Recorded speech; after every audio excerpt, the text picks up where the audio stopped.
kita masing-masing. Doa dimulai.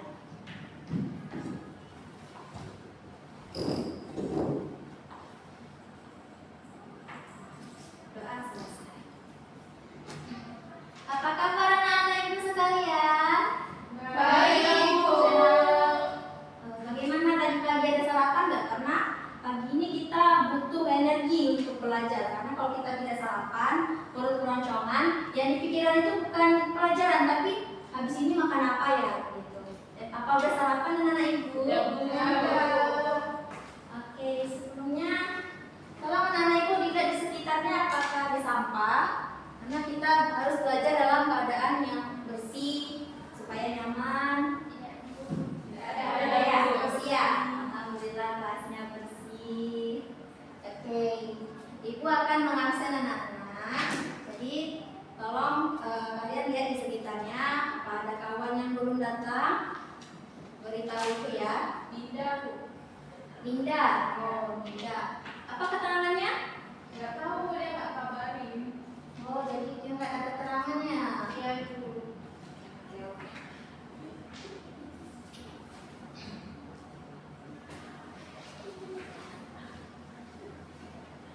Oke. Sebelum kita melanjutkan materinya, ada yang ingat nggak materi kita minggu lalu tentang bagaimana penulisan reaksi kimia yang setara dan benar? Lalu bagaimana sih reaksi kimia itu dapat berlangsung? Ada yang tahu nggak? Ayo siapa? Ayo. Kalian masih ingat nggak? Saya, Bu. Oke, Rina, silakan. Jadi kan, Bu, di sini benar dan setaranya. Minggu lalu kita mempelajari benar dan setaranya cara reaksi kimia itu berlangsung, Bu. Nah, jadi di sini cara untuk reaksi kimia berlangsung itu ada satu, tumbuhan antar partikel. Terus yang kedua itu ada energi aktivitas mencukupi untuk memutus ikatan dan lama. Terus yang ketiga ada pembentukan ikatan baru menghasilkan klorofil. Oke, terus lalu bagaimana reaksi kimia itu bisa berlangsung?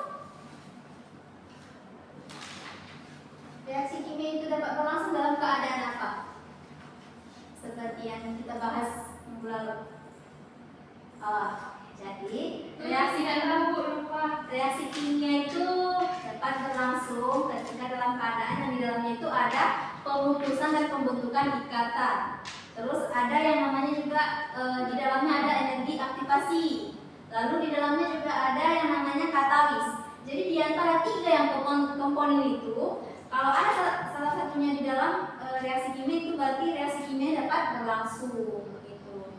Jadi itu materi kita yang lalu dan selanjutnya kita akan membahas tentang kesetimbangan kimia. Nah, manfaat dari kita belajar kesetimbangan kimia ini adalah supaya memecahkan masalah dari kehidupan sehari-hari kita, mau itu dari bentuk industri atau kesehatan. Nah, ibu akan menunjukkan gambar yang dimana itu penting untuk kita dalam keadaan sehari-hari. Anak-anak, ibu membuka gambar, tolong dibaca bukunya, jangan ada yang gugur.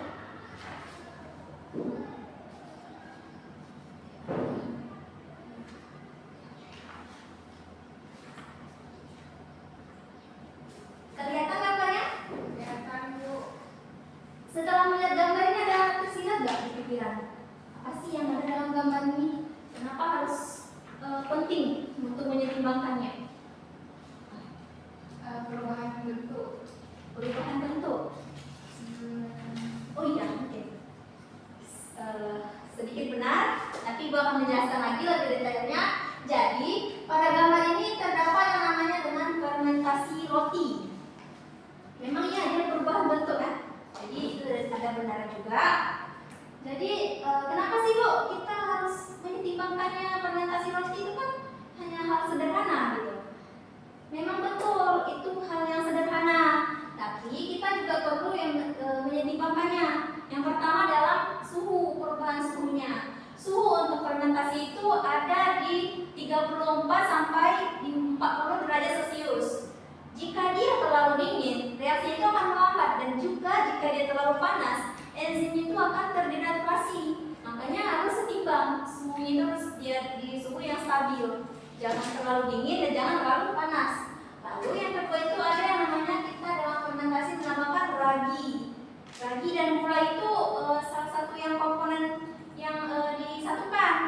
Jadi ragi itu membutuhkan gula sebagai substratnya. Kenapa sih Bu harus diseimbangkan ragi dan gula itu? Karena kalau kita nambahkan raginya terlalu banyak, itu akan jadi pahit kan rotinya. Makanya kita harus menyeimbangkan juga dengan gula. Kalau kita buat gula yang terlalu banyak, juga dia akan jadi manis, buat diabetes. Terus kita kalau makan rotinya jadi mudah enek.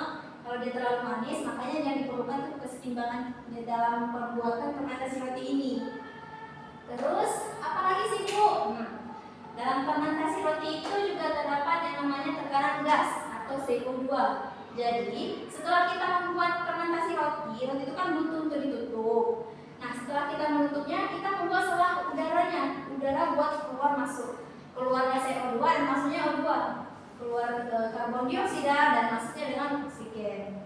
Jadi memang harus perlu. Kenapa? Karena jika kita tidak mengeluarkan udaranya, kita akan mengalami fermentasi roti itu akan gagal.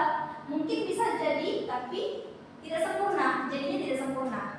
Makanya keseimbangan itu perlu dalam kehidupan kita untuk memecahkan masalahnya. Ini merupakan contoh dalam kehidupan sehari-hari kita untuk membuat fermentasi roti.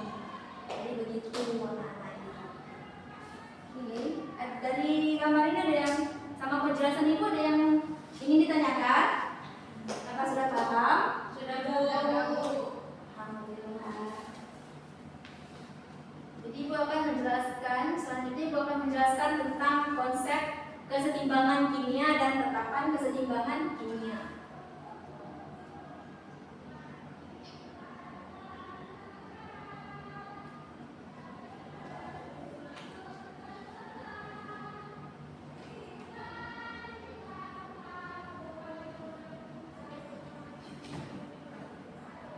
Oke, di sini ada namanya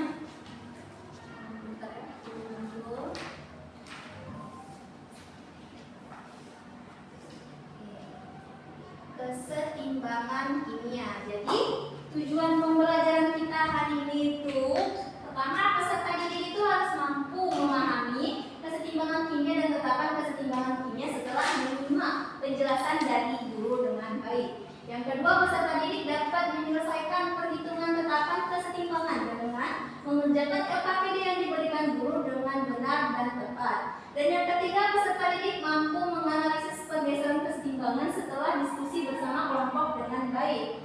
Yang keempat, peserta didik mampu melakukan percobaan untuk memahami penyebab pergeseran kesetimbangan dan arah pergeseran kesetimbangannya secara berkelompok dengan teliti dan disiplin. Dan yang terakhir itu peserta didik dapat menguraikan pengaplikasian konsep kesetimbangan kimia dalam industri dan kehidupan. Jadi tujuan pembelajaran kita hari ini, tapi yang kita terapkan itu hanya di nomor 1 dan nomor 2, nomor 3 dan sampai 5. Mungkin kita dapat menerapkannya lagi di pembelajaran materi berikutnya. Oke, selanjutnya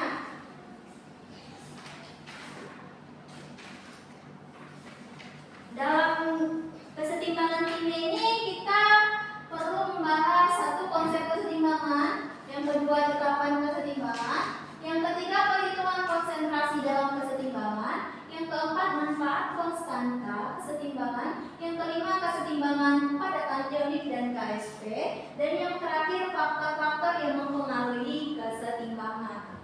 Jadi banyak banget ya tentang kesetimbangan itu. Karena emang kesetimbangan itu perlu buat kehidupan kita, memberlangsungkan kehidupan kita. Baik, di sini ada konsep kesetimbangan. Jadi konsep kesetimbangan kimia merujuk pada kondisi di mana reaksi kimia yang terjadi dalam suatu sistem berlangsung dalam dua arah yang berlawanan secara bersamaan, yaitu reaksi maju dan mundur. Dengan laju kedua reaksi tersebut sama. Pada titik ini, meskipun reaksi tidak berhenti, konsentrasi zat-zat yang terlibat, reaktan atau produknya itu tetap konstan dalam waktu ke waktu, dan sistem tersebut dikatakan dalam keadaan kesetimbangan. Contohnya, Jadi contohnya di sini ada reaksi dapat dibalik yang melibatkan nitrogen dioksida NO2 dan nitrogen tetraoksida N2O4. Di sini N2O4 itu terdisosiasi menjadi 2NO2. Begitu. Dia menjadi terdisosiasi. Jadi produk ataupun reaktan itu jumlah atomnya harus sama, harus setara. Harus dia setara dalam penyetaraan reaksi kimianya. Yang kedua ada tetapan kesetimbangan. Tetapan kesetimbangan itu adalah nilai konstan yang menggambarkan hubungan antara konsentrasi zat-zat yang terlibat dalam suatu reaksi kimia yang telah mencapai kesetimbangan. Reaksi ini terjadi ketika laju reaksi maju atau reaksi yang menghasilkan produk sama dengan laju reaksi mundur. Yang dimana reaksi itu menghasilkan reaktan kembali. Tetapan kesetimbangan ini sering disebut sebagai Kc untuk konsentrasi atau Kp untuk tekanan, tergantung pada jenis variabel yang digunakan dalam persamaannya. Jadi perhitungan Kc dan Kp ini itu berbeda. Nanti kita kasih contoh. Ibu contoh perhitungan tetapan kesetimbangan tentang ini untuk Kc. Jadi contohnya ada lagi konsentrasi H2 itu ada 0,1 molar. Konsentrasi I2 itu ada di 0,1 molar dan konsentrasi HI itu ada di 0,4 molar. Jadi yang jadi produknya di sini itu adalah HI. HI ini jadi produknya. Yang jadi reaktannya itu H2 dan I2. Jadi di sini rumusnya Kc itu produk dibagi dengan reaktan. Hi2 per H2 dikali I2 sama dengan kita masukkan angkanya 0,4 kuadrat itu dibagi dengan 0,1 dikali 0,1 hasilnya 0,16 per 0,1 sama dengan 16. Sampai sini ada yang ditanyakan tentang perhitungan ini? Paham? Alhamdulillah. Oke. Ibu akan memutarkan video.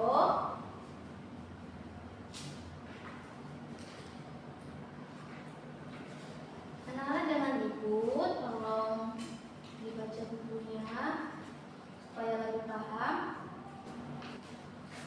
Ini videonya harap disimak, jangan ada yang ribut, karena ibu akan menyuruh kalian untuk bertanya satu pertanyaan dari kalian, minimal tuh satu harus ada. Jadi tolong diperhatikan, ya.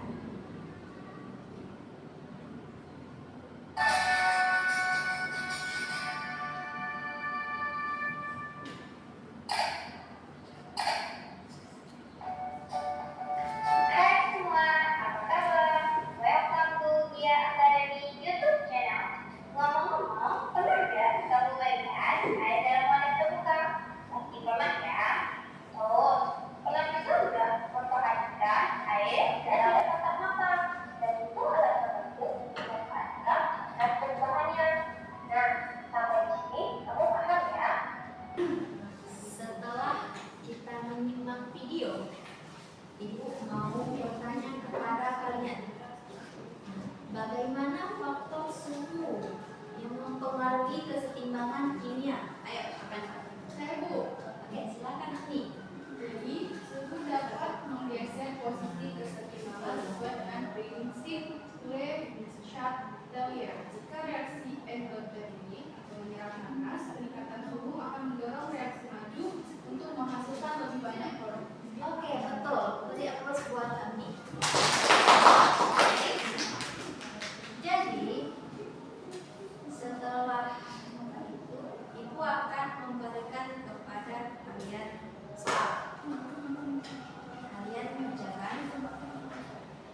kesetimbangan kimia itu.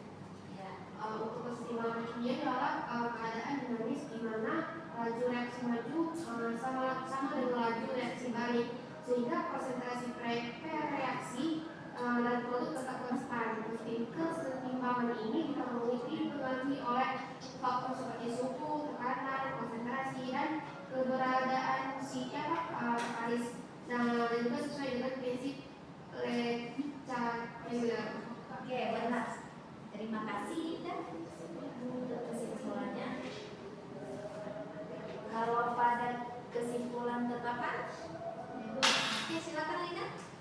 Nah, jadi kesimpulan tentang tetapan kesetimbangan kimia ini ialah tetapan kesetimbangan K adalah nilai yang menunjukkan rasio konsentrasi produk terhadap konsentrasi reaksi pada kondisi kesetimbangan. Dengan setiap konsentrasi diangkatkan sesuai koefiensi reaksinya, Bu. Oke, benar. Terima kasih. Dengan dilihatkan menyimpulkannya bagus, Ibu sangat senang karena kalian sudah memahami apa yang sudah kita pelajari hari ini. Jadi, bagaimana cara mengajar Ibu hari ini? Apakah memuaskan? Apakah kalian paham? Ada yang salah sama perkataan Ibu? Tidak. Oke. Terima kasih. Jadi, untuk mengakhiri, sebelum kita mengakhirinya, materi selanjutnya kita akan bahas di pertemuan selanjutnya tentang pergeseran kesetimbangan kimia. Jadi gue harap kalian untuk membaca-baca dari bahan-bahan dari YouTube boleh, dari web boleh, dari buku boleh. Minimal kalian harus dapat dari 2 sumber. Nanti kalian juga terapkan itu sumbernya dari mana, catat poin-poinnya, apa yang kalian ketahui tentang